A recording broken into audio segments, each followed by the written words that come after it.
അന്ന് സൂര്യൻ, ഇന്ന് നക്ഷത്രങ്ങൾ. നമ്മുടെ കേരളം കൂടുതൽ ഉയരങ്ങളിലേക്ക് പോവുകയാണ്, സൂര്യനിൽ നിന്നും നക്ഷത്രങ്ങളിലേക്ക്. അന്ന് എന്ന് പറഞ്ഞാൽ ഇപ്പോഴത്തെ പിണറായി സർക്കാരിന് മുമ്പ് ഉമ്മൻചാണ്ടി സർക്കാരിൻ്റെ കാലത്ത് സൂര്യനുമായിട്ട് ബന്ധപ്പെട്ട ഒരു അന്വേഷകനുണ്ടായിരുന്നു, സോളാർ കമ്മീഷൻ എന്ന് പറഞ്ഞ്. അന്ന് സൗരോർജവുമായി ബന്ധപ്പെട്ട പദ്ധതികളുടെ അനുമതി കിട്ടാൻ വേണ്ടി നമ്മുടെ കേരളത്തിലെ പ്രമുഖരുടെ പുറകെ പോയ അതിജീവിതയുടെ ഒരു കഥയാണ്, അല്ലെങ്കിൽ കാര്യമാണ് ഈ സോളാർ കമ്മീഷൻ എന്ന് പറഞ്ഞ ഒരു അന്വേഷണ കമ്മീഷൻ സർക്കാർ നിയോഗിച്ചത്. കണ്ടുപിടിച്ച് സർക്കാരിന് നൽകുകയും സർക്കാർ അന്ന് ഇന്നത്തെ പോലെ തന്നെ ഒരു ഉന്നതതല അന്വേഷണ സംഘത്തെ നിയോഗിക്കുകയും കേസുകൾ എടുക്കുകയും ഒക്കെ ചെയ്തു. ഇന്ന് ഇന്ത്യയുടെ ജോയിൻറ്റ് പാർലമെൻ്ററി കമ്മിറ്റിയുടെ തലപ്പത്തിരിക്കുന്ന ആള് ഈ സോളാർ കമ്മീഷനിൽ ആരോപണ വിധേയനായിരുന്നു. ഉന്നതതല സംഘം അന്വേഷിച്ചു, കേസെടുത്തു. പക്ഷേ എന്തുണ്ടായി? ഇന്ന് അദ്ദേഹം JPCയുടെ ജോയിൻറ്റ് പാർലമെൻ്ററി കമ്മിറ്റിയുടെ തലപ്പത്തിരിക്കുന്നു. സോളാർ കമ്മീഷൻ്റെ അതിൽ ആരോപണ വിധേയരായിരുന്ന പലരും ഇന്ന് നമ്മുടെ പാർലമെൻറ്റിൻ്റെ നിയമം നിർമ്മിക്കാനുള്ള അധികാരം കൈയാളുന്നവരാണ്. അത് സൗരോർജവുമായിട്ട് ബന്ധപ്പെട്ട ഒരു പദ്ധതിക്ക് വേണ്ടി അധികാരമുള്ളവരെ, അല്ലെങ്കിൽ അതിന് അനുമതി കിട്ടാൻ വേണ്ടി അങ്ങനെ പല കാര്യങ്ങളുമായിട്ട് പലരെ സമീപിച്ചപ്പോൾ ഉണ്ടായ കാര്യങ്ങളാണ് അന്നത്തെ കാര്യം. ഇന്ന് താരങ്ങളുടെ, നക്ഷത്രങ്ങളുടെ ഒരു കാര്യമാണ്.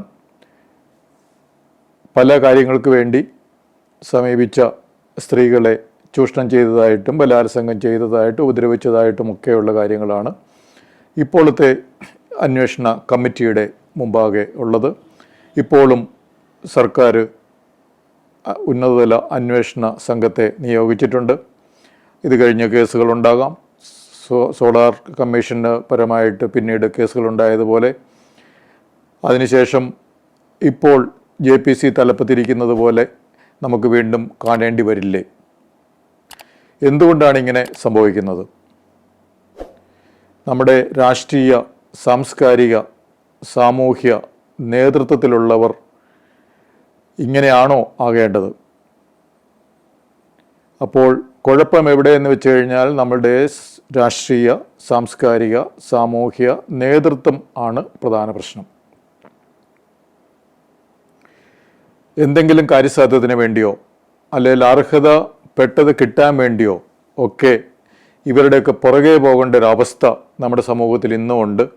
അപ്പോൾ ആ അവസ്ഥയാണ് ഈ പറഞ്ഞ ഈ സോളാർ കമ്മീഷനിൽ പ്രതിപാദിച്ചിരിക്കുന്ന കാര്യങ്ങൾക്കും ഇപ്പോൾ ഹേമ കമ്മിറ്റിയിൽ പ്രതിപാദിച്ചിരിക്കുന്ന കാര്യങ്ങൾക്കും ഒക്കെ കാരണം. അർഹതപ്പെട്ടത് കിട്ടാൻ വേണ്ടി, കഴിവുള്ളവർക്ക് കഴിവനുസരിച്ച് കാര്യങ്ങൾ നേടാൻ വേണ്ടി നമ്മുടെ സമൂഹത്തിൽ ഇങ്ങനെയുള്ള ആളുകളുടെ പുറകെ പോയി കാലെ പിടിച്ചാലോ അല്ലെങ്കിൽ അവരുടെ ആവശ്യങ്ങൾ ഒക്കെ നേടിക്കൊടുത്താൽ മാത്രമേ നടക്കത്തുള്ളൂ എന്നുള്ളൊരവസ്ഥ ഇന്നിവിടെ കേരളത്തിലുണ്ട്. അത് ഇന്നുമുണ്ട്, ഉമ്മൻചാണ്ടി സർക്കാരിൻ്റെ കാലത്തും ഉണ്ടായിരുന്നു. അതിനൊരു മാറ്റവും വന്നിട്ടില്ല എന്നാണ് ഈ ഒരു റിപ്പോർട്ട് പറയുന്നത്. ഈ റിപ്പോർട്ടിൻ്റെ വേറെ പ്രത്യേകത, 4 വർഷം മുമ്പ് ഈ റിപ്പോർട്ട് കിട്ടിയിട്ടും ഇത് ഒരു നടപടിയും എടുക്കാതെ വെച്ചുകൊണ്ടിരുന്നു എന്നുള്ളത്, അത് വേറൊരു കാര്യം. അപ്പോൾ ഈ സ്ത്രീ സുരക്ഷയ്ക്കും സ്ത്രീ സമത്വത്തിനും സ്ത്രീകൾക്കെതിരെയുള്ള അക്രമങ്ങൾക്കുമൊക്കെ എന്ത് പ്രാധാന്യമാണ് നൽകുന്നത് ഇപ്പോഴത്തെ പിണറായി സർക്കാർ എന്നുള്ളതും ഇതിൽ നിന്ന് വ്യക്തമാണ്. അപ്പോൾ നമ്മൾ മുന്നോട്ട് അല്ല, പുറകോട്ട് പോയിക്കൊണ്ടിരിക്കുന്നു. ഈ പുറകോട്ട് പോയിക്കൊണ്ടിരിക്കുന്നത് വീണ്ടും ഈ നമ്മുടെ ഭരണഘടന നടപ്പായി 75 വർഷത്തോളമൊക്കെ ആകുമ്പോൾ നമ്മുടെ ഭരണഘടനയിൽ പറഞ്ഞിരിക്കുന്ന സ്ത്രീ സ്വാതന്ത്ര്യം, എല്ലാവർക്കും സ്വാതന്ത്ര്യമാണല്ലോ, സ്ത്രീ സ്വാതന്ത്ര്യം. ഇപ്പോഴും എല്ലാവരും സ്ത്രീ സ്വാതന്ത്ര്യത്തെ പറ്റി പ്രസംഗിച്ചുകൊണ്ട് നടക്കുകയാണ്. പക്ഷേ സ്ത്രീ സ്വാതന്ത്ര്യം ഇവിടെ ഉണ്ടോ? അതുപോലെ സ്ത്രീ സമത്വം, അതും ഇങ്ങനെ പ്രസംഗിച്ചുകൊണ്ട് നടക്കുകയാണ്. സമത്വം എന്ന് പറയുന്നത് സൗജന്യം കിട്ടുന്നവരും സൗജന്യം നൽകാൻ തീരുമാനമെടുക്കുന്നവരും, അല്ലെങ്കിൽ കിറ്റ് നൽകുന്നവരും കിറ്റ് സ്വീകരിക്കുന്നവരും, അങ്ങനെയൊക്കെയുള്ള സമത്വം എവിടെയുള്ളൂ?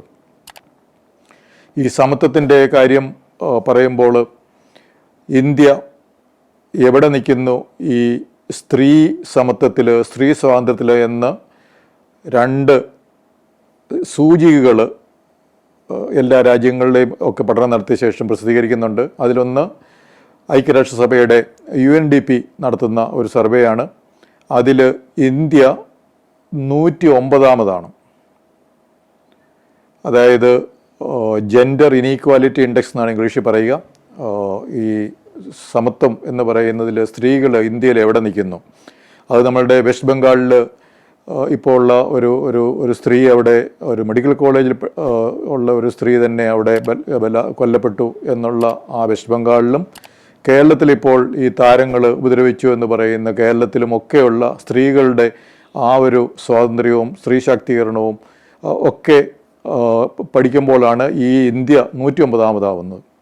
ഇനി അടുത്തത് വേൾഡ് എക്കണോമിക് ഫോറം ഇതുപോലെ തന്നെ ഗ്ലോബൽ ജെൻഡർ ഈക്വാലിറ്റി ഇൻഡെക്സ് എന്ന് പറഞ്ഞിട്ടുണ്ട്. അവിടെ ഇന്ത്യ 129ാമതാണ്. അത് നമ്മളുടെ കേരളത്തിൻ്റെയും ബംഗാളിൻ്റെയും ഒക്കെ ഒരു കഴിവ് കൊണ്ടാണ്, അല്ലെങ്കിൽ കഴിവുകേട് കൊണ്ടാണ് ഇന്ത്യ ഇപ്പോഴും അവിടെ നിൽക്കുന്നത്. അപ്പോൾ നമ്മൾ സ്ത്രീ സുരക്ഷയെപ്പറ്റി ഇന്നും പ്രസംഗിക്കുന്നുണ്ട് ഇന്ത്യയിലുള്ള ഈ രാഷ്ട്രീയ സാംസ്കാരിക നേതൃത്വത്തിലുള്ളവർ. പക്ഷേ ഈ പ്രസംഗിക്കുന്നവരൊക്കെ ഈ നമ്മളുടെ സോളാർ കമ്മീഷനിലും ഇപ്പോഴത്തെ കമ്മീഷനിലും അതുപോലെ ഇതിന് മുമ്പുള്ള പല കമ്മീഷനിലുമൊക്കെ പ്രതിപാദിക്കപ്പെട്ട പ്രമുഖരും നേതാക്കളുമൊക്കെ തന്നെയാണല്ലോ. ഇപ്പോഴും നമ്മുടെ പിണറായി സർക്കാരിൻ്റെ മന്ത്രിസഭയിൽ 2 പേരുണ്ട് നമ്മളുടെ രാഷ്ട്രീയ സാംസ്കാരിക രംഗത്തെ നിലവാരം ഉയരാതെ നോക്കാൻ വേണ്ടി.